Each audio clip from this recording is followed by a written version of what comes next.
Kia ora koutou. My name is Nick Setteducato, and I'm the Digital Systems and Product Specialist at Puke Ariki Museum in New Plymouth, Taranaki.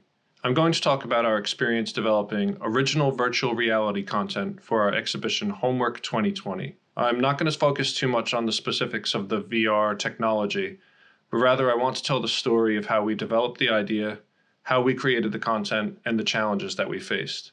And I hope you'll come away from this feeling a little bit inspired and with the sense that even for very small institutions, it is possible to tackle challenging digital projects given the right attitude, the right tools, some hard mahi, a lot of coffee, and a little help from Mr. Google.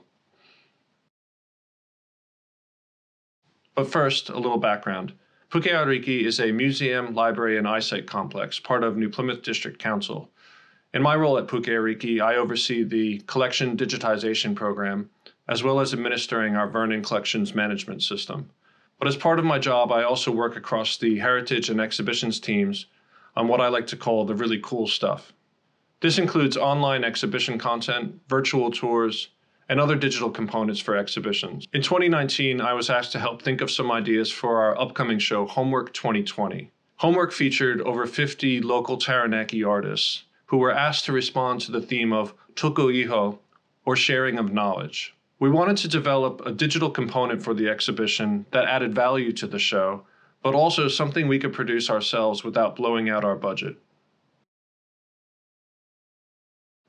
We explored a variety of ideas, some really wacky ones, like asking artists to paint or sculpt in virtual reality space, and some that were completely out of our reach, like developing an interactive augmented reality app, and some other ideas which I think we'd like to revisit in future exhibitions.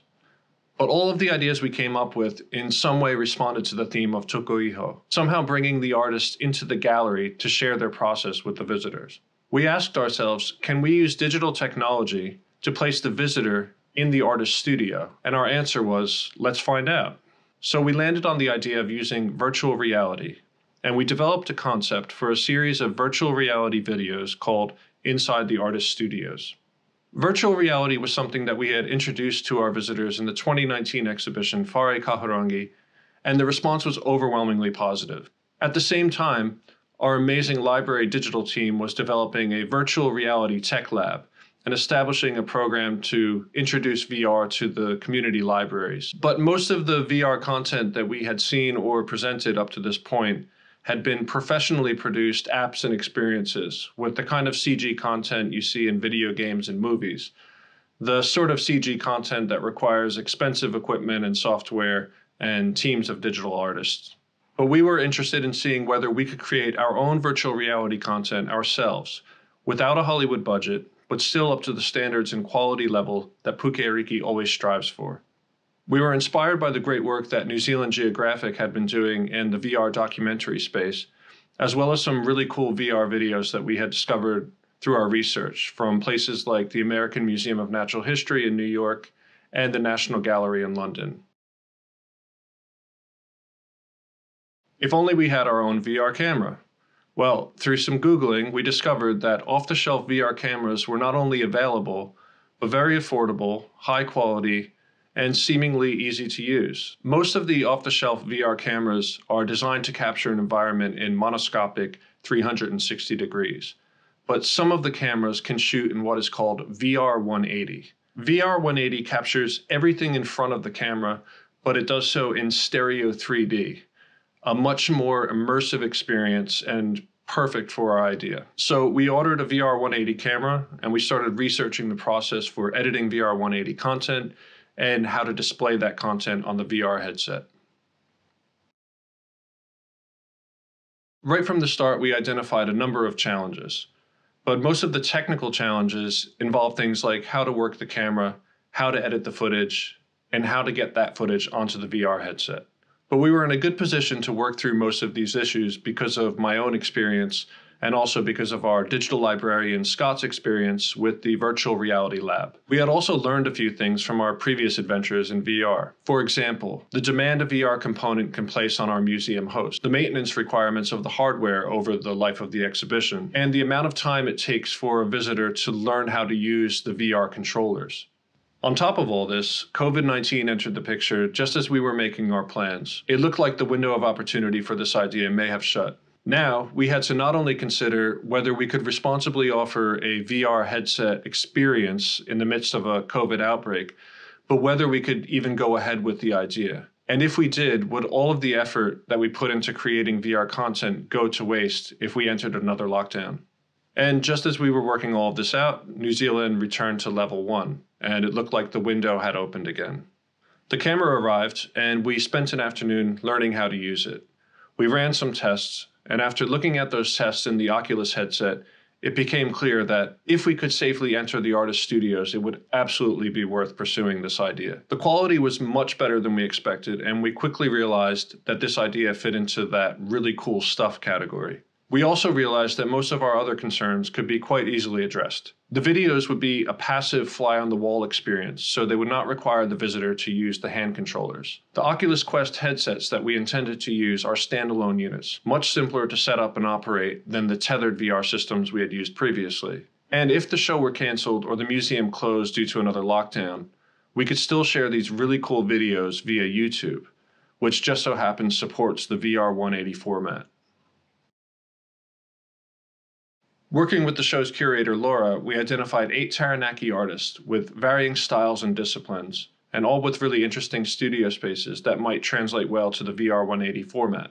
At this point, we had about 3 months to plan, shoot, edit, and deliver 8 VR videos in time for the exhibition. And this is where the coffee comes in.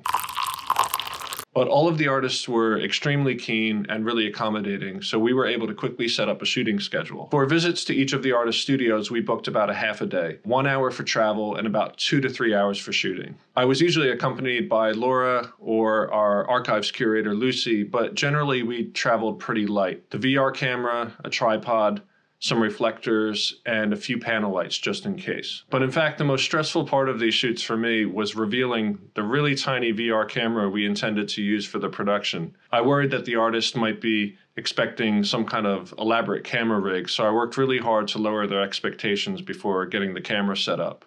In order to keep things simple, we decided on a consistent approach to each shoot, starting outside with an establishing shot to set the location of the studio, and then working our way in, and then identifying any interesting visual opportunities within each studio.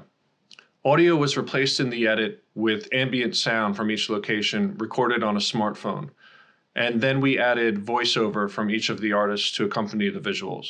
From our tests, we learned a few things about what works and what doesn't work using the VR 180 camera. For example, we had to consider that viewers would experience the final videos through the VR headset while seated. So we found that a stationary camera position with nice, slow, long shots and dissolves between shots worked best. We also learned that the 3D effect works best with objects in the near midground, but not too close to the camera.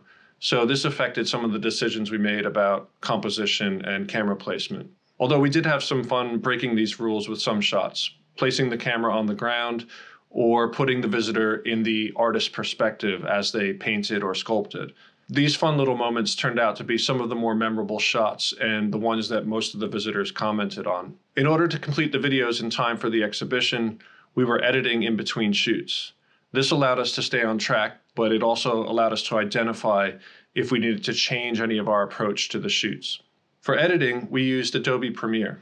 And my experience with video editing was definitely an advantage here, but the process for editing VR is not that different to editing standard video footage. But as with any project this daunting, it's just a matter of taking things one step at a time, along with a lot of hard work and focus, and again, a lot of coffee. The final videos we ended up with were about 3 to 4 minutes each. To present the VR within the exhibition, we worked with our exhibition's 3D designer to include the VR in a way that wouldn't overshadow or intrude on the existing design. This was, after all, an experiment, and we were mindful of not wanting to oversell something without knowing how it would be received. But we were also mindful of the fact that at any point we could enter level 2 and the VR component would have to be shut down. To mitigate these concerns, and in consultation with our awesome front of house team, we decided to offer the VR for only a few limited hours each day. We also developed a health and safety protocol to keep our staff and visitors safe. We also decided on a strategy to release the videos 2 at a time on rotation over the course of the exhibition. As we presented the new videos, they were added to a playlist on our YouTube channel. With final videos coming in at 3 to 4 minutes and 2 videos on display at each time, the total VR experience was about 10 to 15 minutes per person. Overall, we averaged 2 to 3 viewers each day throughout the course of the exhibition. Feedback from visitors was all very positive, and the videos were very successful in terms of their reactions from the viewers. People loved seeing how the artist worked, and they commented that it added an extra layer of understanding to the artworks. Some visitors were understandably wary to put on the VR headset with COVID as a factor, or because they felt that VR was not for them. But part of our aim with experiments like this is to encourage visitors to Puke Ariki of all ages and backgrounds to embrace new technologies like virtual reality. The biggest surprise, however, was how successful the video series has been online. As of today, the series has received over 66,000 views on YouTube. YouTube's support for the VR 180 format means that the videos are still interactive when viewed on a normal browser or through the YouTube app, but they can also be viewed in virtual reality if watched on a VR headset. Statistics show that viewers are watching these videos from all over the world, and many are in fact watching them on their own VR headsets, experiencing the videos in virtual reality as we intended. It turns out a lot of people have purchased Oculus Quest headsets during the lockdown. From our perspective, this is a real success because it not only helps extend the reach and awareness of Puke Ariki, but it raises awareness of our great region and our tremendous local artistic talent. One of the other successes was seeing how the participating artists really enjoyed their videos and how enthusiastic they've been for the projects. I even had the pleasure of watching some of the artists watch themselves in VR, something I was a bit worried about, to be honest. I thought it could be a bit like crossing the streams and lead to total protonic reversal or plunge the world into a state of chaos, which clearly has not happened.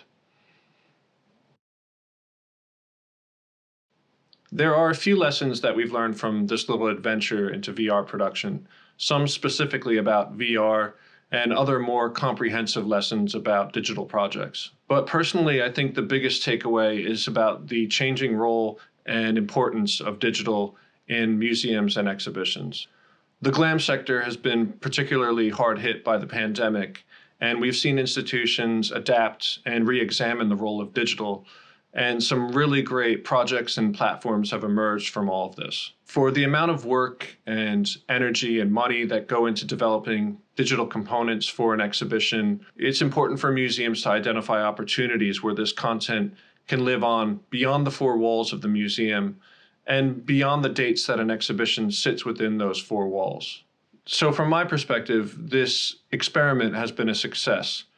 Not only because the component added value to the exhibition, but because the content lives on and continues to introduce people to Puke Ariki and the tremendous artistic talent in Taranaki region.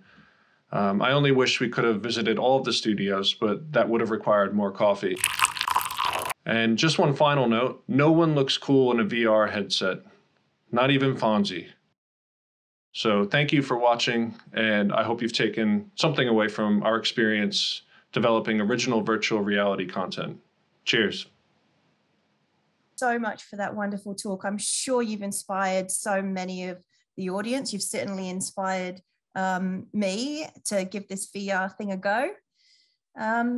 So I'm just wondering, want to get straight into the guts of it. Sure. If your organization has the people, what kind of budget would you put? Oh, sure. Well, it's tricky because a lot of I think the resource that went into it was really the time figuring things out. So, but in terms of budget for the gear, the camera that we purchased, so these are off-the-shelf VR cameras, and there are higher end cameras that are in the thousands of dollars. But the camera we purchased was about $700. And we had most of our photography gear. So I think if an institution already has a digitization program, they'll probably have most of the things we use. But as I mentioned, like setting up the camera, the little tiny camera, we ended up just using the camera in a lot of situations. So that was really the only gear. So in terms of other costs, it was really just transportation, time, and of course the software. We have the Adobe suite because we use that with our digitization program.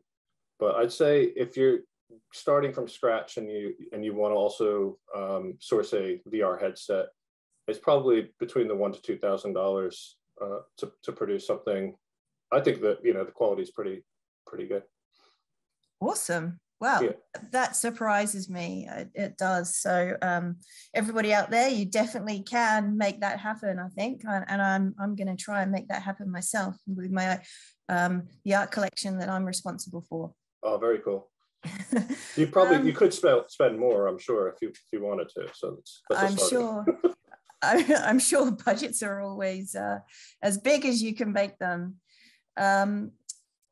So how do you think that this use of VR benefited your community past the exhibition? Well, yeah, our libraries have actually been doing a lot more in that space, bringing VR, introducing the technology to the community libraries and the VR lab that I mentioned. They've also been working with, we have a migrant women's group that meets in the library, possibly fortnightly, but they've introduced VR to that group. And that's, you kind of, I think, and Scott would probably tell you this, that there's these kind of surprising moments where people really take to it. They've been working with another group that's developing an app for people with disabilities to use VR for rehabilitation. And I think just kind of introducing the technology was where we started, because it's going to be, I think it'll be more and more prevalent. So we want people to feel comfortable when they see VR. Hi, awesome. Yeah, cool. That I'm really looking forward to seeing what those groups do next. Yeah. Cool. And it was just simple things as simple as looking at Google Street View in the VR headset. So imagine you've been away from home, and I've done this myself because I'm from the States originally. So you put the VR headset on and you can go to that Google Street View from your old town, and you feel like you're immersed. You feel like you're there. So it could be quite emotional too. Nice. So you mentioned some of the challenges in using VR in the past, and it sounds like you brought those learnings heavily into how you designed the project. So with this project, is there anything that you'd never do again? Well, it's hard to say never, because you learn something new. I mean, a lot of this was an experiment, so we were just kind of figuring it out. I guess the biggest maybe, or what we might approach differently is how we displayed it. So the Oculus headset was great because it's just a standalone unit. There's no wires. You have to charge it, and it did require a lot of our hosts. I think the hosts probably learned quite a bit about VR as well. There's some really great museum hosts who just dove into the technology and learned the headset. But the way we set this up was that the videos were actually on a laptop. And so we had a Wi-Fi router that was sending them to the headset. So there was a bit of setup at the beginning of the day. I think there's probably simpler ways to do that. But again, we're just learning, and I'll never say never. But with the shooting, I think that's where we learned the most as well. That's the part that the technical side of things I can spend hours delving into, and we figure it out. But I quite enjoyed the creative side of it, and that was how we placed the cameras and all those kind of creative shots. So I think I probably wouldn't put the camera next to one of the artists, Chauncey Flay, works with stone, and I put the camera right on the ground next to a piece of gray whack stone as he smashed it with a sledgehammer. And that was probably a bit risky. We could have lost the camera there, but it was a cool shot, so I probably would do it again. Yeah. Nice.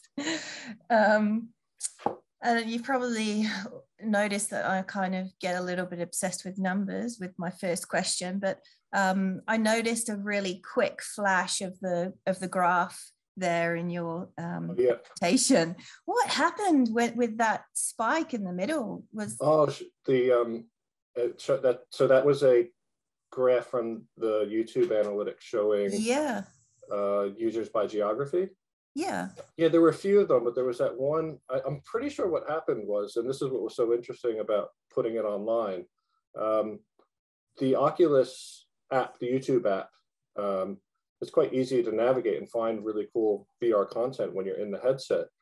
So I think what happened was, as people were in lockdown around the world, I was certainly encouraging my family back home to pick one up because they're not very expensive. The headsets are also only about, I think they're about $400 US for the base model. Right.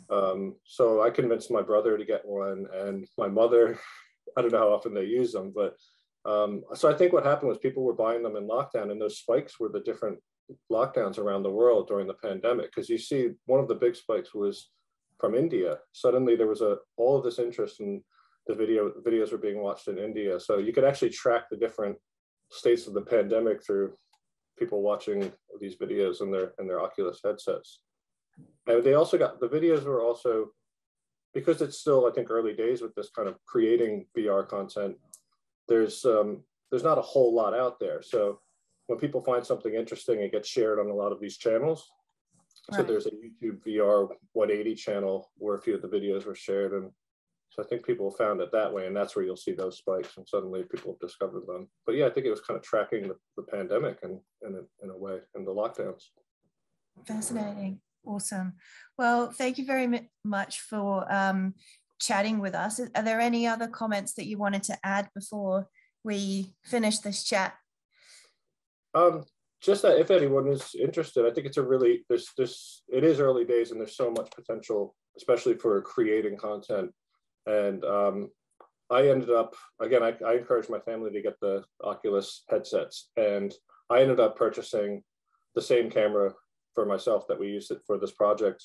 And I've been making videos just around the house to show my mom. My mom has never visited this house. And so that kind of, I don't know, it's that kind of connection. If anyone's interested in that, just jump into it. It can be challenging at first, but I think it's definitely going to get easier, just like anything. So yeah, go for it. Awesome. Well, thank you so much. I think you're going to be hanging around in chat for a few minutes if anybody's got any questions. Thank you very much. So lovely to see you, and thank you. Thanks, Claire.